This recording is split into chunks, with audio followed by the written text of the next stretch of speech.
Njengoba sekuphothuliwe ukubhalwa kwezivivinyo zokuphela konyaka, kunxuswa abafundi baka-matric ukuba bagweme ukusingatha nokuthamela imbhiyozo yokuvala unyaka ebizwa nge-pens down engaba nobungozi.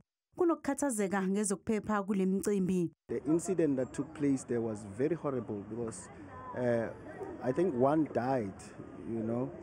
So my view is that let us engage our kids and tell them that, you know, if they want to go out on these pens down parties, they must, you know, do it and comply. Ungqongqoshe wemfundo eyisisekelo Siviwe Gwarube unxusa abafundi ukuthi babeke phambili ikusasa labo. I urge matriculants to refrain from alcohol abuse during pens down events and matric rage parties. These moments of celebration of achievements should not risk life and safety.